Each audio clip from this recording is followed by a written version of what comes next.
এখন সে এই ব্যবসাটা করে, কিন্তু তার কোনো বিএসটিআর অনুমোদন নাই, কোনো এক্সপায়ার ডেট তো নাই, এবং সে নিজের ইচ্ছা মতো এগুলি মানে 25 থেকে 40% কমিশন দিয়ে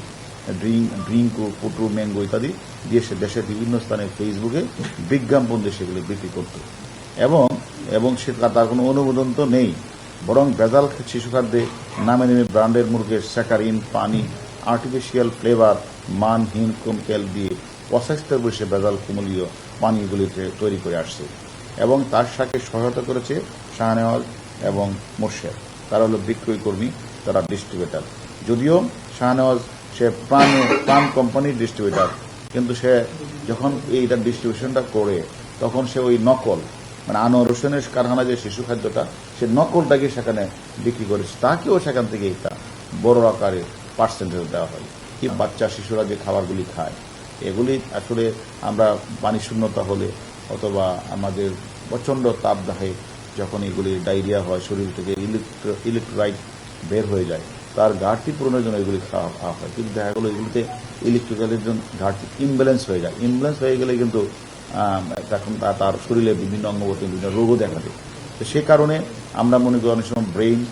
ড্যামেজ, কিডনি, হার্ট ড্যামেজ এগুলো হয়ে যায় এরকম কারণে। এবং তারা আমাদের কাছে স্বীকার করেছে যে তারা যে এইগুলি তারা যে অনুমোদন নেই, তারা যে নিজেরাই কারখানা বানিয়ে এগুলি বানাচ্ছে, এগুলি তারা কিন্তু আমাদের কাছে স্বীকার করেছে। এবং তারা অনেক দিন যাবতই তারা এই যে কথাটা বলেছেন, তারা 30% 40% যদি কম দামও দিচ্ছে তো তাদের প্রচুর লাভ হয়, কারণ তাদের তো কারো কোনো ট্যাক্সও দিতে হয় না, কোনো ব্যাট দিতে হয় না, এবং তাদের কোনো মানে উৎপাদন খরচ নাই, তারা হাতে তৈরি করে, যার কারণে তারা আমাদের স্বীকার করেছে। এবং আমরা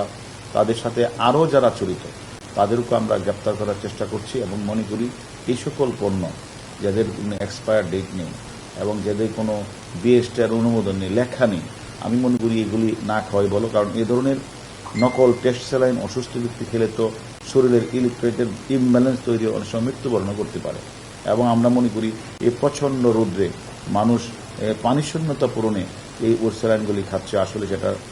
এবং তারা অধিক মুনাফা করছে, আর অন্যদিকে যারা খাচ্ছে তারা শরীরে অসুস্থ হচ্ছে এবং নষ্ট এই স্যালাইনগুলি খেয়ে তো আসলে মানে বিভিন্ন ধরনের রোগবালাই তৈরি হচ্ছে। তাই আমি মনে করি যারা দেশের মানুষের সাথে প্রতারণা করে এভাবে নকল স্যালাইন বিক্রি করছে এবং শিশু খাদ্য যেমন ভেজাল কোমল পানীয় দ্রব্য, ড্রিঙ্কু এবং বাকি যাদের নাম আমরা পেয়েছি, অথবা যারা এই মানে বিভিন্ন জায়গাগুলোতে এই ব্যবসাটা করছে,